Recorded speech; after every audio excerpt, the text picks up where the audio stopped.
반갑습니다, 여러분. 다들 잘 지내시죠? 예, 오늘은 톨스토이가 만난 예수의 이야기 9-2 챕터 이야기 해보겠습니다. 앞서도 말했지만 9장은 유혹이란 단어입니다. 우리가 신앙인으로서 생활하기에 이 유혹이라는 것이 참 부정적인데요. 어떤 모습이 또 거기서 어떻게 이겨나갈지를 아마 이 9장에서 톨스토이는 풀어나가는 것 같습니다. 두 번째 챕터는 제가 제목을 채권자라는 착각이라고 했습니다. 다시 말하면 우리 스스로를 채권자라고 생각한다는 거죠.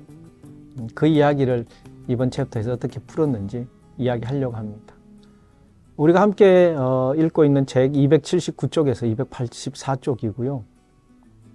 오늘 본문의 내용은 마태복음 18장 그리고 마태복음 5장에서 이야기가 있습니다.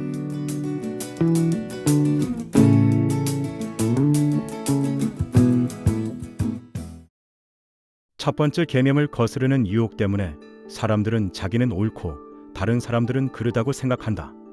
자기는 채권자고 다른 사람들은 채무자라고 보는 것이다. 이 유혹을 피하려면 누구나 자신이 아버지에게 무한한 빚을 진 사람이라고 생각해야 한다. 자기 형제인 다른 사람의 빚을 탕감해 주지 않으면 아버지에게 진 빚에서 벗어날 수가 없다. 자기 형제의 잘못을 용서해 주어야만 우리는 아버지의 용서를 받을 수가 있다. 하늘나라란 용서이기 때문이다. 그래서 예수는 제자들에게 이렇게 말을 이었다. 다른 사람들이 여러분에게 잘못을 저질러서 여러분이 그들에게 복수하고 싶을 때에도 그들에게 악의를 품지는 마십시오. 이것이 여러분이 경계해야만 하는 첫 번째 개념을 거스르는 유혹입니다. 다른 사람이 여러분에게 잘못을 저질렀을 때에는 그 사람도 여러분이 모시는 같은 아버지의 아들이며 여러분의 형제라는 사실을 기억하십시오. 그가 잘못을 저지르면 여러분은 그를 찾아가서 직접 충고해 주십시오. 그가 충고를 들으면 여러분에게는 새로운 형제가 생기는 이익이 있을 것입니다. 그가 충고를 듣지 않는다면 그를 설득할 수 있는 다른 사람 2-3명을 불러서 도움을 요청하십시오. 그가 뉘우치면 용서해 주십시오. 그가 여러분에게 7번 잘못을 저지르고 용서해 주십시오 라고 7번 말하면 그때마다 용서해 주십시오. 그가 뉘우치지 않으면 나의 가르침을 믿는 사람들의 모임에 알리고 그래도 그가 뉘우치지 않는다면 그를 용서는 해주지만 앞으로는 그와 모든 관계를 끊어버리십시오. 왜냐하면 하느님의 나라는 다음 이야기와 같기 때문입니다. 어떤 나라의 왕이 소작인들에게 빚을 받아내기 시작했습니다. 왕에게 100만 냥을 빚진 사람이 왕 앞에 끌려갔지만 그는 한 푼도 갚을 능력이 없었습니다. 그러자 왕은 그에게 모든 재산과 아내와 자녀들과 그 사람 자신을 팔아서 빚을 갚으라고 명령했습니다. 소작이는 왕에게 자비를 베풀어 달라고 애걸했습니다. 왕은 호의를 베풀어 그의 빚을 모두 탕감해 주었습니다. 그런데 그 소작인이 이번에는 자기 집으로 돌아가서 한 농부를 만났습니다. 농부는 그에게 50냥을 빚진 형편이었습니다. 왕의 소작인은 그 농부를 붙잡아 목을 조이면서 나에게 진 빚을 모두 갚아라 라고 말했습니다. 농부가 그의 발밑에 엎드려 조금만 더 참아 주십시오. 그러면 제가 곧 모든 빚을 갚겠습니다 라고 사정했습니다.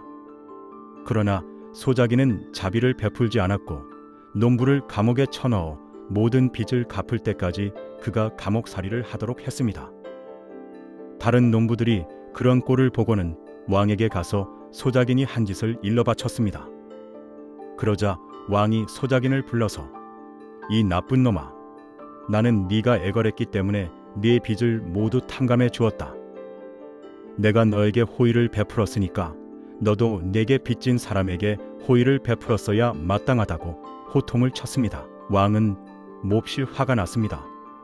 그래서 그 소작인을 감옥에 넣어 그가 모든 빚을 갚을 때까지 감옥에서 고생을 하게 했습니다.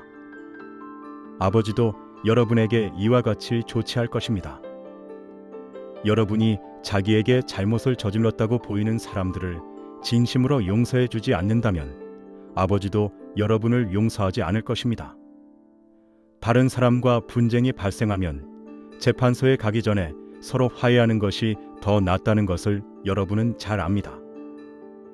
여러분이 이런 사실을 알고 또 그렇게 행동하는 것은 재판소에 가면 여러분이 더 많은 손해를 본다고 알기 때문입니다.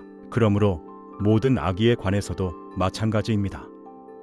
악의는 나쁜 것이며 아버지로부터 멀어지게 만든다는 것을 여러분은 잘 압니다. 따라서 여러분은 되도록 빨리 악의를 버리고 마음의 평화를 얻으십시오. 여러분이 지상에서 자기 자신을 얽매면 아버지 앞에서도 얽매인 사람이 될 것이며, 지상에서 자기 자신을 자유롭게 만들면 아버지 앞에서도 자유로운 사람이 될 것임을 여러분이 잘 압니다. 지상에서 두세 명이 나의 가르침 안에서 하나가 된다면 그들은 바라는 것을 모두 이미 아버지로부터 받았다는 것을 깨달으십시오. 두세 명이 사람 안에 있는 영혼의 이름으로 하나가 된다면 사람의 영혼은 그들 안에 살아있기 때문입니다. 여러분 지금 이 순간 혹시 마음속에 누군가를 향해서 억울함을 가지거나 또는 누군가를 원망하는 마음을 품고 계시지는 않나요? 혹시 그런 분 있나요? 아마 그러면 이런 생각 드실 것 같아요. 저 사람이 뭔지 잘못했잖아. 저 사람이 내한테 먼저 공격했잖아. 근데 내가 왜 그 사람을 용서해야 돼? 사실 일반적으로 말하면 이 말은 되게 맞는 말입니다. 합리적인 것처럼 들립니다. 그런데요, 톨스토이는 이 생각 안에서 인간이 범하는 가장 근본적인 착각이 있다고 발견합니다. 그의 생각은요, 당신은 채권자가 아닙니다. 당신도 누군가에게 100만 냥의 빚진 채무자입니다. 자, 이 이야기를 한번 톨스토이 복음서 279쪽으로 시작을 해봅니다. 이렇게 되어 있습니다. 첫 번째 계명을 거스르는 유혹 때문에 사람들은 자기가 옳고 다른 사람들은 그러다고 생각한다. 자기는 채권자고 다른 사람들은 채무자라고 보는 것이다. 오늘 첫 번째 계명을 이야기합니다. 첫 번째 계명은 화내지 말라는 것. 그런데 톨스토이는 이것을 단순히 감정을 억누르라는 말로 읽지 않습니다. 화가 나는 순간 우리는 우리 안에서 작동하는 논리가 있다는 겁니다. 나는 옳고 저 사람은 틀렸어. 따라서 나는 당연히 화낼 자격이 있는 거야.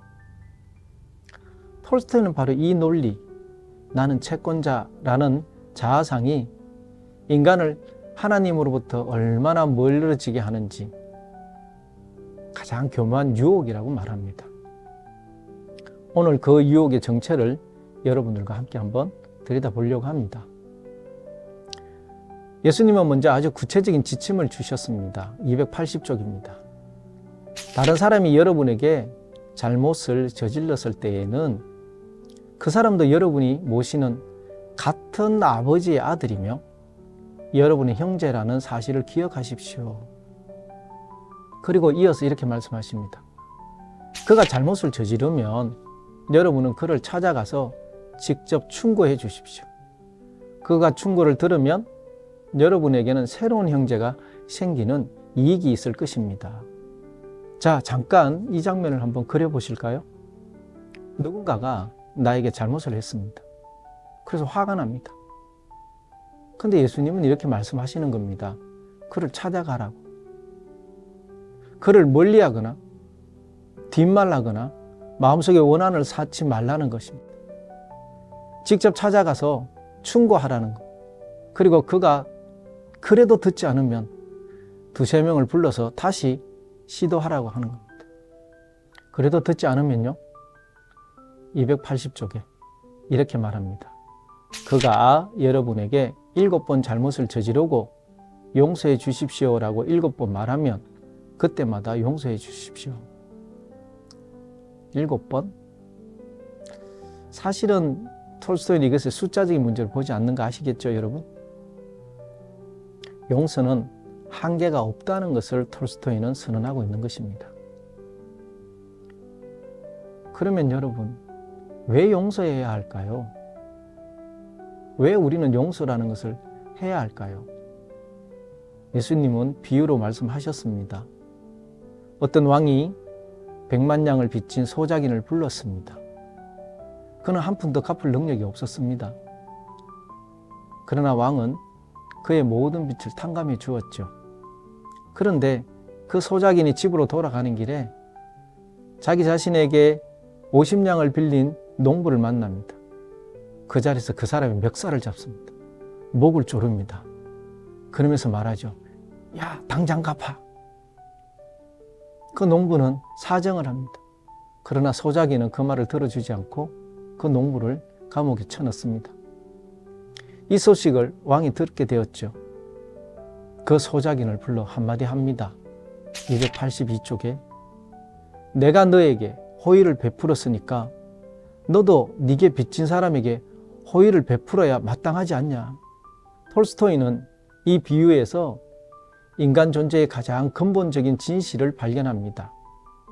그것은 우리는 모두 하나님으로부터 생명이라는 갚을 수 없는 100만 양을 탕감받은 존재다. 그런데 어떻습니까? 많은 사람들은 타인의 사소한 잘못, 50냥을 두고 목을 조르고 있습니다. 그래서 톨스토이는 말합니다. 타인을 용서하지 않는 것은 자신이 받은 생명의 탕감을 스스로 무효로 돌리는 자해 행위가 된다. 279쪽을 보면요. 자기 형제의 잘못을 용서해 주어야만 우리는 아버지의 용서를 받을 수가 있다. 하나님 나라는 용서이기 때문이다. 여러분, 주기도문 기억나시죠? 그리고 예수님은 이 장의 마지막에 가장 놀라운 선언으로 마무리를 하십니다. 283장입니다.